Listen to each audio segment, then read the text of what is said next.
नमस्कार। आगे के आज के इस अंक में आपका स्वागत है। आज के इस अंक में हम चर्चा करेंगे दूषित होते हमारे वातावरण पर। ले चलेंगे आपको राजगीर तथा बताएंगे कि जब भूकंप आती है तो कैसा होता है मंजर। शुद्ध वातावरण हमारे स्वास्थ्य को स्वस्थ रखने में मदद करता है, किंतु हमारे वातावरण में अगर वायु शुद्ध ना हो तो क्या हम स्वस्थ रह सकते हैं? आज के समय में बढ़ते मोटर वाहन तथा उससे निकलने वाले धुएं से हमारा वातावरण इतना प्रदूषित हो रहा है कि हम शुद्ध रूप से श्वास भी नहीं ले पा रहे हैं। जब शुद्ध ताजी हवा धूल, धुआं, विषैली गैसों, मोटर वाहनों, मीलों और कारखानों आदि के कारण प्रदूषित होती है तो उसे वायु प्रदूषण कहते हैं।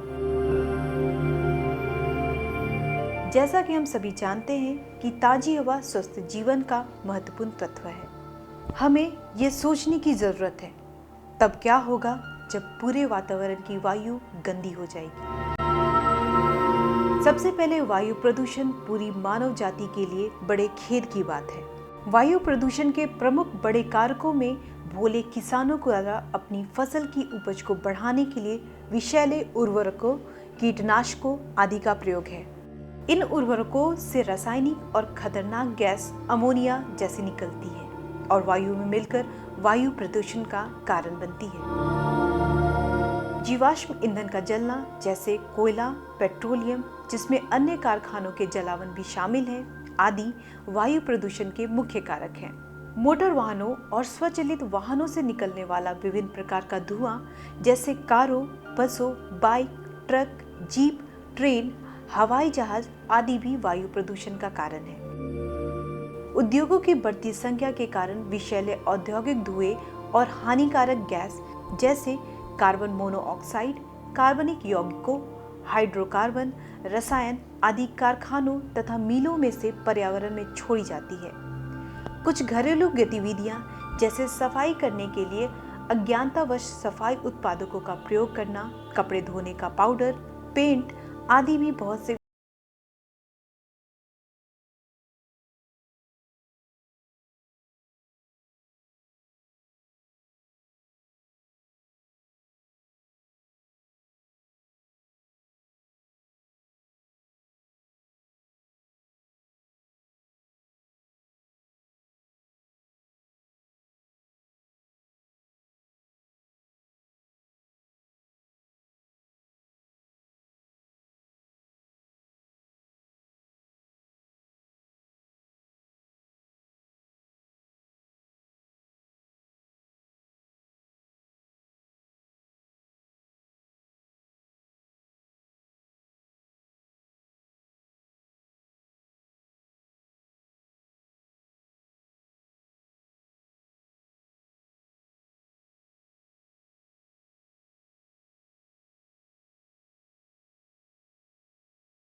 बनाए रखना होगा। अभी वक्त हो चला है एक छोटे से ब्रेक का। ब्रेक के बाद हम आपको ले चलेंगे राजगीर। ज्ञानस्थली हाई स्कूल, जहां दी जाती है हाईटेक क्लास की फैसिलिटीज, खेलने की सुविधा, स्मार्ट क्लास की सुविधा, लेटेस्ट किताबों वाली लाइब्रेरी की सुविधा, लैब की सुविधा,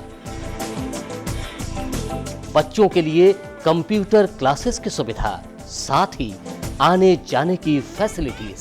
ज्ञानस्थली हाई स्कूल, आलमगंज, पटना। आपके रक्त के एक बूंद किसी की जिंदगी बचा सकती है। तो आइए हम सब मिलकर रक्तदान करें। रक्तदान महादान। जनहित में जारी।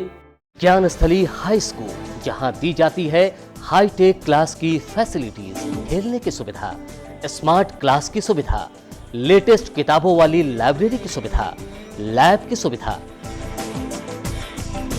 बच्चों के लिए कंप्यूटर क्लासेस की सुविधा, साथ ही आने जाने की facilities. Gyansthali high school, Alamganj, Patna.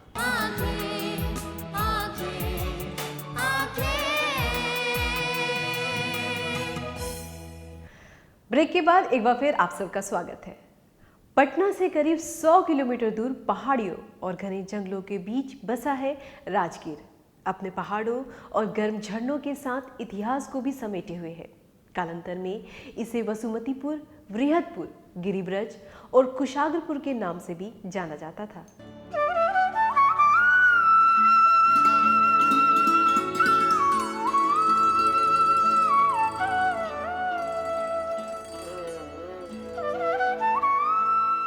पौराणिक साहित्यों के अनुसार राजगीर ब्रह्मा की पवित्र यज्ञ भूमि, संस्कृति और वैभव का केंद्र तथा जैन तीर्थंकर महावीर और भगवान बुद्ध की तपोभूमि रहा है।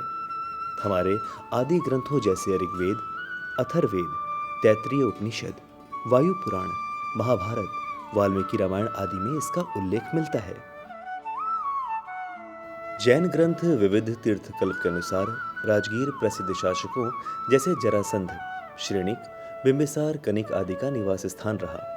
राजगीर एक धर्म स्थली भी है। यहाँ हिंदू, जैन, बौद्ध तीनों धर्मों के धार्मिक स्थल हैं। विशेषकर बौद्ध धर्म से राजगीर का प्राचीन संबंध है।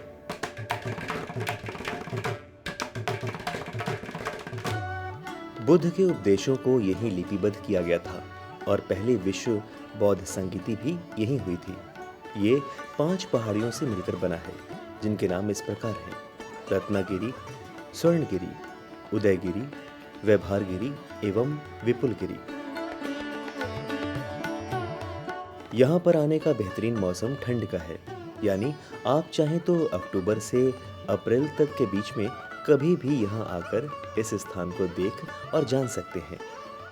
राजगीर की दुनिया एक अनुपम दुनिया है, चारों ओर ज्ञान और दर्शन। पौराणिक भारतीय ग्रंथ वायु पुराण के अनुसार मगध सम्राट बसु ने जब राजगीर में वाजपेयी यज्ञ कराया था, तो उस यज्ञ में राजा बसु के पितामह ब्रह्मा सहित सभी देवी देवता राजगीर पधारे थे। यज्ञ में पवित्र नदियों और तीर्थों के जल की आवश्यकता पड़ने पर ब्रह्मा के आह्वान पर ही अग्निकुंड से विभिन्न तीर्थों का जल प्रकट हुआ था। यही अग्निकुंड आज ब्रह्मकुंड है। वायु पुराण एवं अग्नि पुराण के अनुसार मलमास अवधि में सभी देवी देवता यहाँ आकर वास करते हैं। यहाँ इस अवसर पर मलमास मेला लगता है, जो काफी प्रसिद्ध है। इस दौरान लाखों श्रद्धालुओं की भीड़ देखते ही बनती है। शास्त्रों में मलमास 13वें मास के रूप में वर्णित है। ऐतरेय ब्राह्मण के अनुसार ये मास अपवित्र माना जाता है और इस दौरान मूर्ति पूजा, प्रतिष्ठा, यज्ञदान, व्रत, वेद पाठ, उपनयन, नामांकरण आदि वर्जित है। परंतु इस अवधि में राजगीर सर्वाधिक पवित्र माना जाता है, क्योंकि सभी देवी देवता इस मलमास में राजगीर में वास करते हैं। राजगीर का वर्णन महाभारत में भी मिलता है। महाभारत के एक महत्वपूर्ण पात्र जरासंध थे, जिसका वध भीम के हाथों हुआ था। जरासंध मगध देश के राजा थे। राजगीर में जरासंध का अखाड़ा इसका प्रमाण है। आइए चले इस गौरवशाली इतिहास के धारक शहर राजगीर में हमारा पहला पड़ाव वेणु वन। नाम से ही ऐसा लगता है कि ये एक वन है। असल में ये एक प्राचीन उद्यान है और इसके बारे में कहा जाता है कि अजात शत्रु ने गौतम बुद्ध को दान स्वरूप ये वन दिया था। माना जाता है कि गौतम बुद्ध बुद्धत्व की प्राप्ति के बाद पहली वर्षा ऋतु के 4 महीने यहाँ रुके थे। वेणुवन को पहला बौद्ध विहार होने का गौरव प्राप्त है। संभवतः बांस के वृक्षों की अधिकता के कारण ही इसे वेणुवन कहा जाता था। महावंश के अनुसार मगध सम्राट बिंबिसार ने इसे गौतम बुद्ध को समर्पित किया था। वेणुवन के ही परिसर में एक नव वेणुवन विहार का निर्माण कराया गया है। यहाँ एक विशाल बुद्ध प्रतिमा भी लगी है। 24 अक्टूबर सन 1981 को इस विहार का उद्घाटन तत्कालीन राष्ट्रपति नीलम संजीव रेड्डी ने किया था। यहाँ मौजूद ये तालाब इसी वन की शोभा को और बढ़ाता है। साथ ही साथ इस तालाब की मछलियाँ लोगों के आकर्षण का केंद्र रहती हैं। घूमने आए लोग इन मछलियों को भोजन भी देते हैं। वेणुवन सचमुच एक अनुपम स्थान।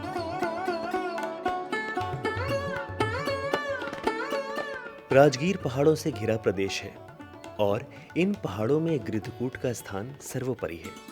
जब हम यहाँ पहुंचे तब ये बात हमें समझ आई। ये पहाड़ भगवान बुद्ध का प्रिय निवास स्थान एवं उनके उपदेशों की स्थली था।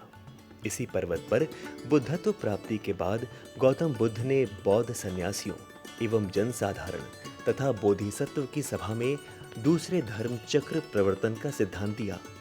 यहीं पर उन्होंने अपने पदम सूत को प्रस्तुत किया। ये प्रदेश कई आश्चर्य से भी भरा है। जाने कितने रहस्य छिपे हैं इसकी गोद में। इसी एक रहस्य की कड़ी है सोन भंडार गुफाएं। इसमें 2 गुफाएं हैं। हालांकि सोन भंडार गुफा के बारे में कई किंवदंतियां हैं। कुछ इतिहासकारों के अनुसार यह बिंबिसार का कोषागार था। कुछ के अनुसार यह जैन मुनियों का साधना गृह था। गुफा की दीवारों पर शंख लिपि एवं जैन मूर्तियां अंकित हैं, लेकिन स्पष्ट कह पाना हमारे लिए भी आसान नहीं। अतः यह रहस्य अभी भी एक रहस्य है। इस शहर का हर कोना जाने अपने अंदर कितना कुछ छुपाए हुए है। इसी खोज में अब हम पहुंचे हैं विश्व शांति स्तूप। इस स्तूप का वर्ष 1965 में निर्माण जापान बौद्ध संघ के द्वारा हुआ। रत्नागिरी पर्वत की मनोरम छटा और इस पर स्थित 120 फीट ऊंचाई और 103 फीट व्यास वाला ये विश्व शांति स्तूप। इस स्तूप के चारों ओर 4 बुद्ध प्रतिमाएं स्थापित हैं। यहाँ हर साल जापान बौद्ध संघ के सहयोग से भव्य समारोह का आयोजन होता है, जिसमें बड़ी संख्या में पर्यटकों के अलावा देश विदेश के बौद्ध भिक्षु भाग लेते हैं। सच में इस स्थान की खूबसूरती और छटा देखते ही बनती है। इधर शाम होने को आ रही और हम अब जा रहे श्री जैन श्वेतांबर मंदिर, जिसे लोग नौलखा मंदिर के नाम से भी जानते हैं। ये मंदिर जैनों के 20वें तीर्थंकर भगवान श्री मुनि सुब्रत स्वामी का है, जो कि प्रसाद नागर शैली से निर्मित है। इसकी भव्यता और वास्तुशिल्प देश विदेश के पर्यटकों को इसकी ओर आकर्षित करता है। ये मंदिर 8700 वर्ग फीट के क्षेत्र में फैला हुआ है। दिन भी ढल चुका है, परिंदे भी घरों को लौट रहे, हम भी इनके साथ हो ले रहे।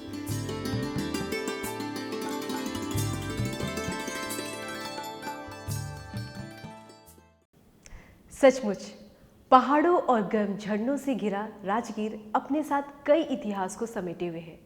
वक्त हो चला है एक छोटे से ब्रेक का। ब्रेक के बाद हम चर्चा करेंगे भूकंप पर। ज्ञानस्थली हाई स्कूल, जहां दी जाती है हाईटेक क्लास की फैसिलिटीज, खेलने की सुविधा, स्मार्ट क्लास की सुविधा, लेटेस्ट किताबों वाली लाइब्रेरी की सुविधा, लैब की सुविधा, बच्चों के लिए कंप्यूटर क्लासेस की सुविधा, साथ ही आने जाने की facilities. Gyansthali high school, Alamganj, Patna. आपके रक्त के एक बूंद किसी की जिंदगी बचा सकती है। तो आइए हम सब मिलकर रक्तदान करें। रक्तदान महादान। जनहित में जारी। ज्ञानस्थली हाई स्कूल, जहां दी जाती है हाईटेक क्लास की फैसिलिटीज, खेलने की सुविधा, स्मार्ट क्लास की सुविधा, लेटेस्ट किताबों वाली लाइब्रेरी की सुविधा, लैब की सुविधा, बच्चों के लिए कंप्यूटर क्लासेस की सुविधा, साथ ही आने जाने की facilities. Gyansthali high school, Alamganj, Patna.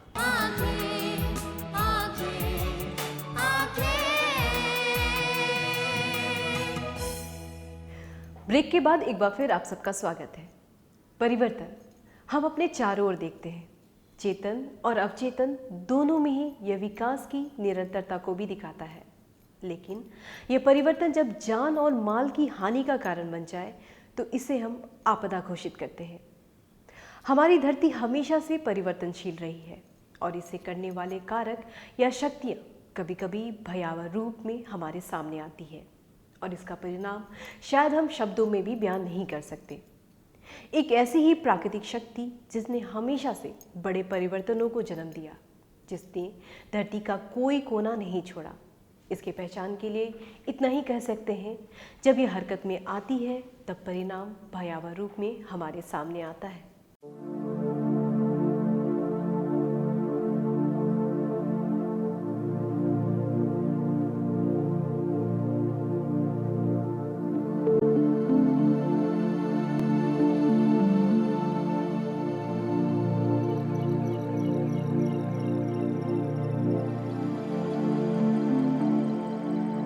गिरते मकान, ढहती इमारतें, जमीन में पड़ती दरार और इन सब से अधिक डर से इधर उधर भागते लोग, ये है धरती का कांपना,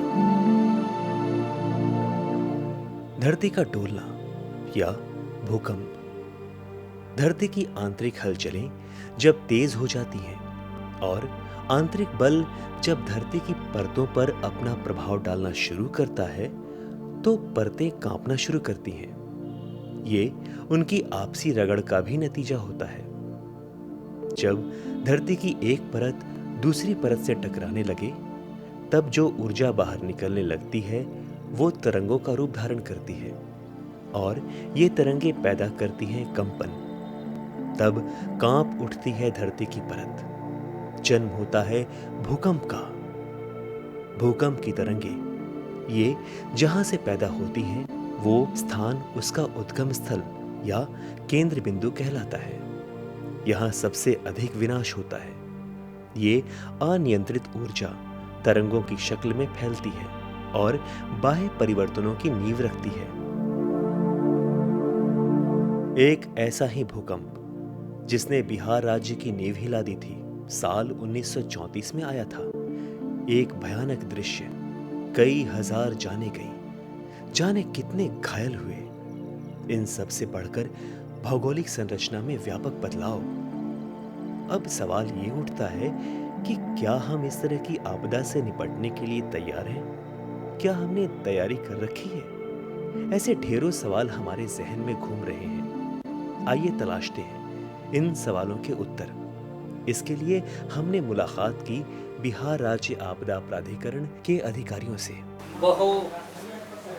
माने आयामी एक प्रदेश है, यहाँ पर भिन्न भिन्न प्रकार की आपदाएं आती रहती हैं और उन आपदाओं का प्रबंधन, उसमें हम किस ढंग से आपदा पीड़ितों की सेवा करते हैं और आपदा के दौरान जान माल का जोखिम कम से कम हो, इसके लिए हम सचेष्ट रहते हैं और भिन्न भिन्न प्रकार का एक्टिविटीज हम लोग फील्ड में करते हैं। न सिर्फ अभी अग्निकांड का बल्कि भूकंप से बचाव का, झुको ढको पकड़ो जो अभी अभियान चल रहा है, और प्लस बाढ़ से बचाव का, ये तीनों आपदा जो हमारे यहाँ महत्वपूर्ण है उस पर काम चल रहा है, ट्रेनिंग चल रहा है। गांव के लोगों को प्रशिक्षित किया जा रहा है। हर पंचायत में 50 युवकों को ट्रेनिंग करने का लक्ष्य निर्धारित किया गया है। हम लोग का रोड मैप जो है 2015 से 2030 तक सभी विभागों का आपदा की जोखिम को कम करने के लिए टारगेट दिया गया है और उसका मॉनिटरिंग विभाग के द्वारा किया जा रहा है। सच में अगर सभी तक ये जानकारी पहुंचे, अगर ऐसा हो तो हम भूकंप से होने वाली हानि को कम कर लोगों को सुरक्षित रख सकते हैं। लेकिन प्रकृति के प्रति हमारे भी कई फर्ज हैं। हमें प्रकृति के साथ मिलकर रहना सीखना होगा, उसका सम्मान करना होगा और बदले में हमें भी इसका प्यार मिले, यही आशा है। भूकंप एक ऐसी आपदा है जो आती है तो tबाही लेकर आती है और इसका परिणाम भयावह होता है। आज का प्रोग्राम आपको कैसा लगा हमें ज़रूर बताएं। हमारा ईमेल आईडी है lmcaake2017@gmail.com। आज के अंक में बस इतना ही। मिलेंगे अगले अंक में कुछ नए मुद्दों के साथ। तब तक के लिए हमें दीजिए इजाज़त। नमस्कार।